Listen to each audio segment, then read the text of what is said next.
The most car-filled theme park in the world. Welcome to Knoebels and Knoebels.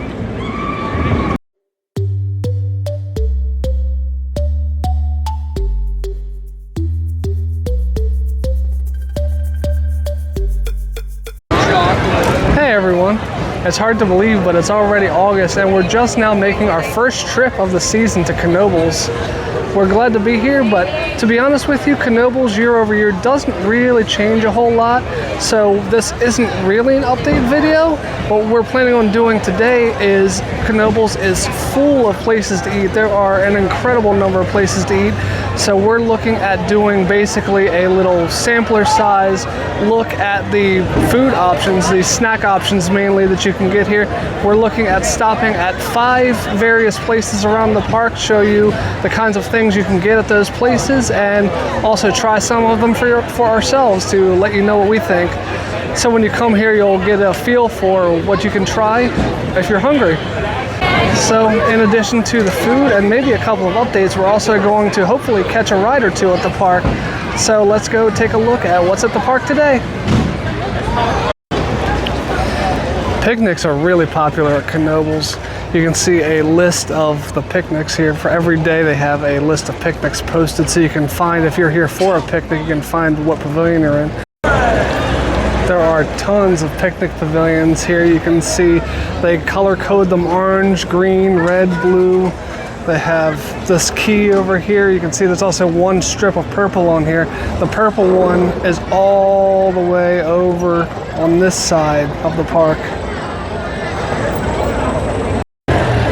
To give you an idea of the size and shape of the pavilions, here's what a few of them look like. Right across from Pavilion J is the Group Planning Center, where, among other things, you would come to rent one of the pavilions. Bayer and Curve construction update a year later, still not a whole lot different, though there is a car on the track finally. So at least it's a sign of progress. Kinda strange that it's taking them this long. I wonder what they're waiting for to be able to finish it. Before we start snacking, we're going to take a quick ride on the Pioneer train, one of the most scenic trains around, which goes underneath of the Twister coaster and way back into the Knoebels woods. We're really looking forward to this ride.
Since this is a free admission amusement park, all of the rides here cost tickets.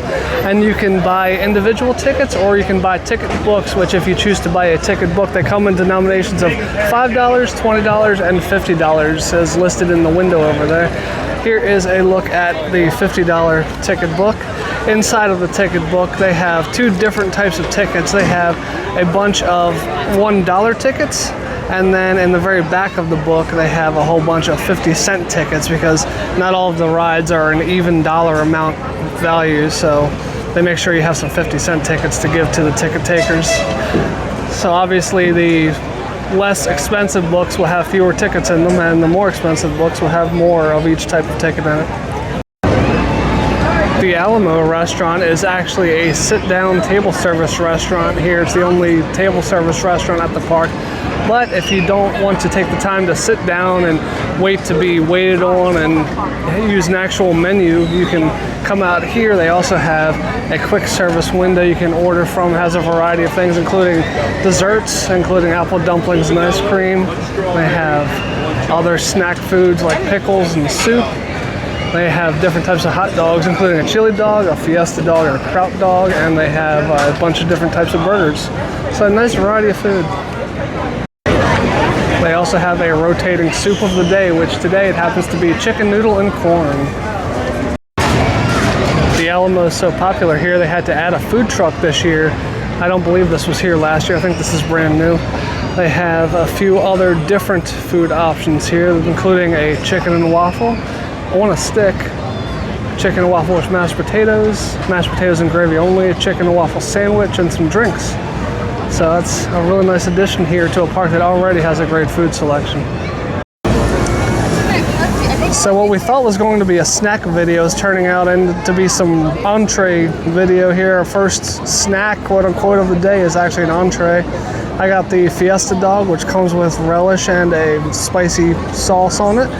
And Jen got the spicy chicken sandwich, which comes with lettuce and tomato. So Jen said that her spicy chicken sandwich, the spice comes from the breading that's on the chicken. There isn't really a spicy sauce on it, but she actually preferred it that way, so she really enjoyed that chicken. She's not really a tomato fan, but she ended up giving me her tomato, so I took that off of her plate for her. The hot dog is really big and juicy. The flavor, there's a lot of flavor to it. The weird thing is, they give you the hot dog plain and then they point you to a toppings bar and you have to actually top it yourself. So we got the toppings that are supposed to come on a fiesta dog, but you actually have to do it yourself. The sauce on top I thought was going to be really spicy, and while it is pretty spicy, it's 50% spice and 50% sweet. I wasn't expecting as much sweet in the sauce as there actually is. Jen's always a big admirer of theme park foliage. I don't think we ever noticed this planter here on the back side of Flying Turns shaped like a Ferris wheel. Not sure if it's new or if we just missed it. We probably just missed it on every visit. Right next to the Flying Turns photo area, which is actually working today for probably, I think, the first time ever that we've been here. We've seen it working. There is a restaurant called 40 Degrees Below, which serves frozen desserts, coffees, and fruits. I believe this is new for this season. I don't remember seeing this over here last year. They have coffee flavored treats, strawberries and cream, some pina colada, and mango margarita on their menu. Almost like a Dippin' Dots, basically. Near the Black Diamond coaster is a food court of sorts. We've looked at this food court before, but it's probably my favorite place to eat in Knoebels, so I wanted to take a look at it again. They have a section that's for Mexican food featuring the Three Amigos, which is a burrito, quesadilla, and taco. They also have a world section featuring fish and chips, Weissenburger, pulled pork enchilada, and sweet potato fries. And they also have an American cuisine over here with a bunch of different chicken dishes. The food place on the far left of the food court is Dexter's, which doesn't have an official sign. You can only see the name right here on this arrow above the ordering window. Dexter's has some boneless wings in several different sauces and dry rubs. They also have some sushi, ham with turkey melt, Monte Cristo, a Fiesta dog. They have some sweets. They have some corn dogs and cheese on a stick, as well as some drinks. Lots of snacks here. Nice variety. Never mind what I said earlier. That's what I get for not looking down. The Dexter's Deli sign is right down here. Nice big picture of Dexter. They also have this fun little Dexter clock over on the wall. So for a deli, they sure don't have a lot on their menu that involves deli meats. It's mainly fried foods. From the deli, I got the German sushi, which German sushi has sauerkraut and cheese and chili on top of it. It's actually a sliced corn dog under all this mass of toppings. And then Jen got the fried cheese on a stick, which is basically just cheese on a stick that was deep fried. So the cheese on the stick is basically just like a giant mozzarella stick. You can see the ooey gooey cheese inside. There's a lot of breading on that cheese though. This mozzarella stick can come with marinara if you wanted. Jen opted not to have it in this case, but it does have a lot of gooey cheese in it, which looks really good. The German sushi, all of the toppings kind of overpowered the flavor of the corn dog, and they'd also made the corn batter kind of soggy and it fell away from the dog, so really the batter is almost just like another topping on top of the hot dog. You can eat the batter and the hot dog separately because the pieces fall apart. So it's a lot messy, but there's a lot of flavor to it. It tastes pretty good. I just wish the batter would have been stronger and stuck to the dog a little better.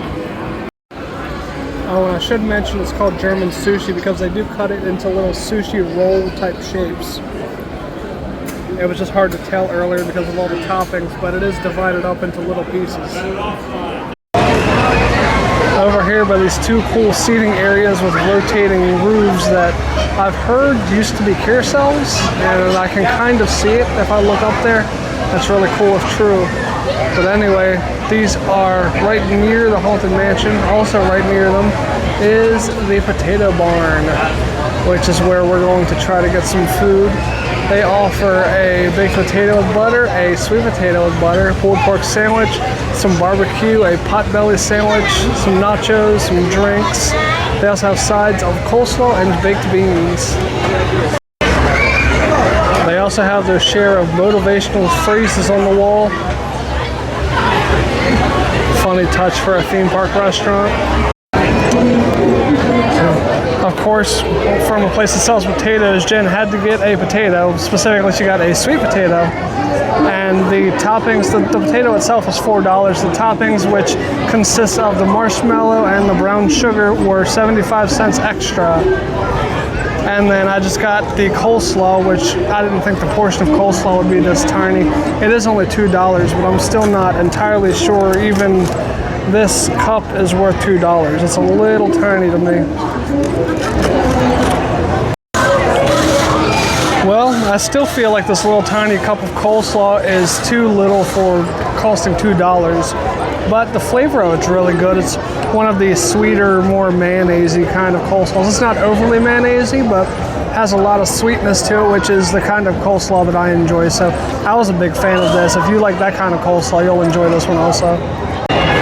Jen's a big fan of sweet potatoes, so no surprise she really enjoyed this. It's obviously very sweet with both marshmallows and brown sugar on it, but the butter added to the flavor as well. She has actually gotten the sweet potato from there before, but we didn't record it last time, so we're recording it now. She definitely gives this potato a big thumbs up. The Haunted Mansion is a big fan favorite at Knoebels, but it's an upcharge attraction, meaning that even if you've bought a book of tickets, you still have to pay a little bit extra to be able to ride. I believe it's $3.50. Yes, it's $3.50 to ride the Haunted Mansion here. However, that hasn't dissuaded people from riding. The whole queue right now is completely full. The line is coming out of the queue and going all the way down past some of the games. So this is a long wait for an upcharge attraction. All the times we've been under this spinning roof, we never noticed it's being powered by an 1800s drill press. They have the sign right here. The drill press continues around. Has all these cogs and wheels, a couple belts. It's really cool that they have this going right now. And it's actually all powered like a sort of Rube Goldberg machine, in a way a simple Rube Goldberg machine. It's all powered by this water wheel. That's really cool. I can't believe we never paid attention to this before.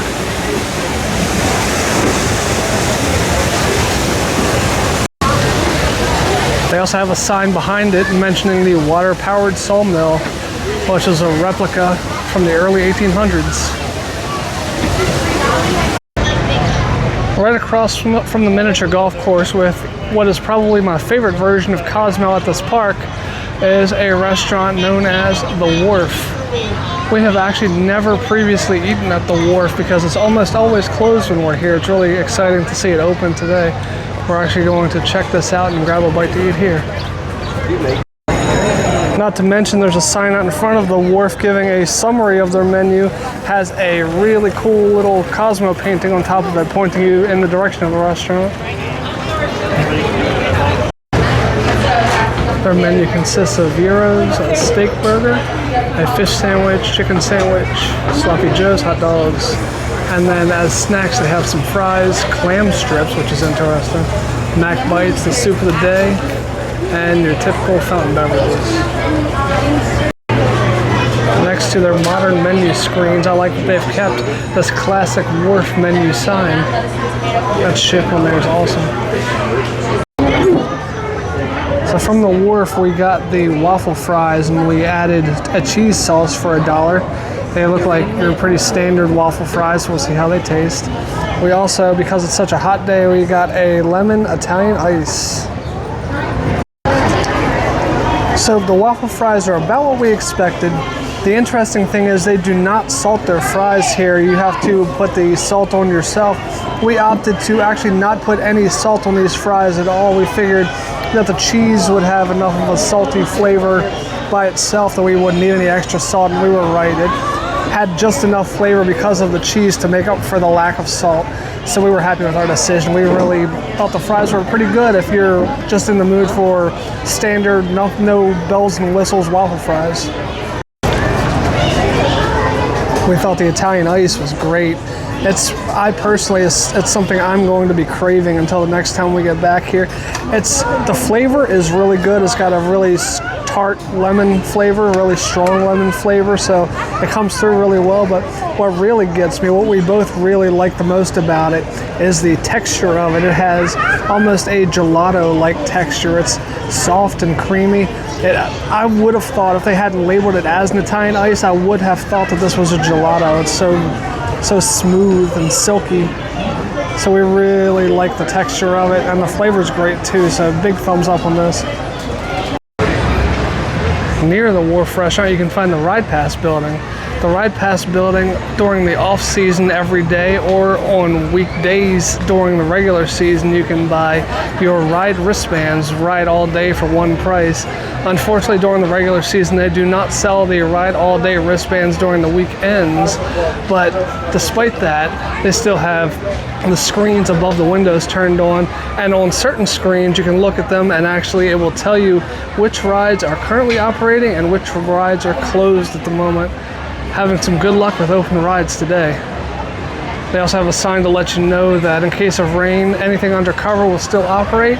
Outside rides will close temporarily, and there are no refunds due to weather, which is mainly why they tell you if things are open or not. Even though we film this every time we're here, it's just too fun not to film. What a great way to get kids into recycling. Stick some paper in the pig's mouth, it'll suck it right up like a vacuum.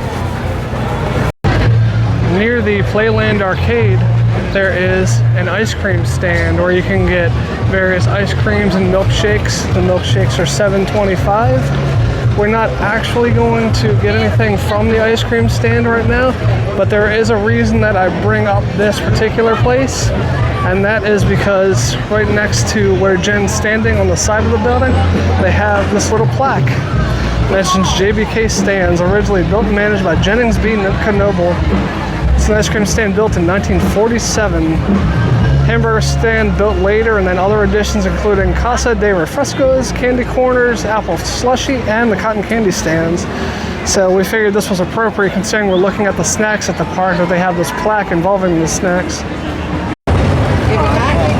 As we travel backwards through the park and come near the park entrance, we come to the Loaf, which is another of my favorite buildings in the park because it's shaped like a loaf of bread.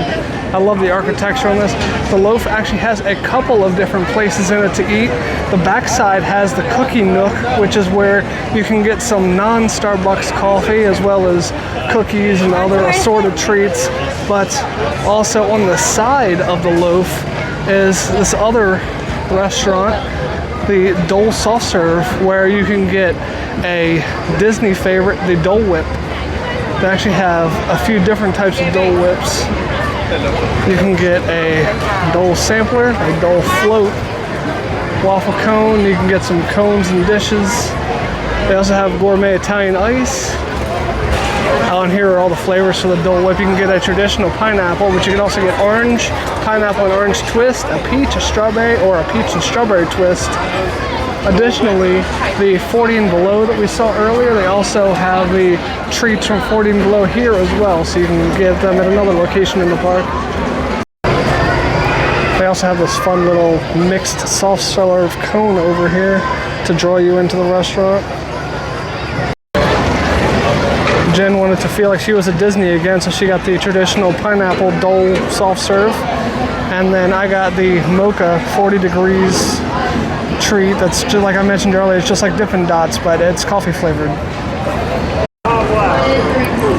So the Dole soft serve is basically identical to what they serve in Disney.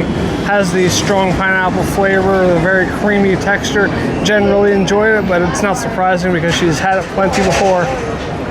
My mocha Dippin' Dots of sorts, the mocha flavor came through very strongly, but another flavor that also came through very strongly was freezer burn. I think this has been sitting in here for a while, which is a little bit disappointing, but thankfully I still like the mocha flavor. I'm a big fan of mocha flavor, so overall I can get past the freezer burn well enough to actually say that I enjoy this. Across from the Loaf, this construction that started last season looks like it's still in progress.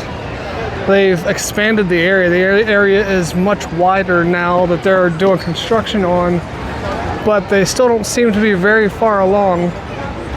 They've definitely made improvements, but they still have a long way to go. I don't know what exactly they're planning on putting in here. If you have any information on what's going in this spot, please let us know in the comments. I'm very curious.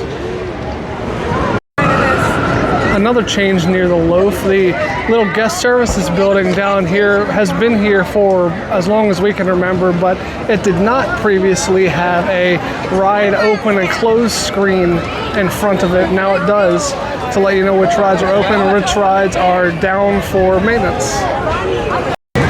And then last but not least, just as we're about to exit the park, they have this kettle corn kiosk here. We always stop here every time we're leaving the park to pick up a giant bag of kettle corn, and also Jen will pick up either a butter popcorn or a cheddar popcorn. So we always grab two things from here every time we're at the park right before we leave. I am obsessed with their kettle corn. Here's a look at the corn that Jen got today. She got the white cheddar popcorn, and you can also see, compared to Jen, just how big this bag of kettle corn is. It's almost half her body size. So we're ending a video in a section of the park that we never noticed before. This sign is new to us. If you know where we are in the park, leave a comment to let us know if you recognize this area. So we hope you enjoyed our look at all of the food, all of the snacks that the park had to offer, or at least a sampling of it. We tried to get food and drink from different sections of the park, even though this park isn't divided up into lands or specific named areas like most theme parks are. We still try to hit different sections of the map to give you an idea of what you can find at each different quadrant of the area. So we hope you enjoyed seeing the food. We hope it looked good to you. So if you enjoyed the video, we would appreciate it if you would give it a thumbs up, and also subscribe to the channel. Every like and subscribe is a big help to the channel. Also, please be sure to check out our Instagram page appearing right under Cosmo right now. Right below that is our Threads handle, and then right beneath Jen is our email address. Please be sure to email us any questions, comments, concerns, constructive criticism. We read all of them, and we appreciate any feedback that you give. So, thanks a lot for watching. Thanks for watching, but the fun's not over yet.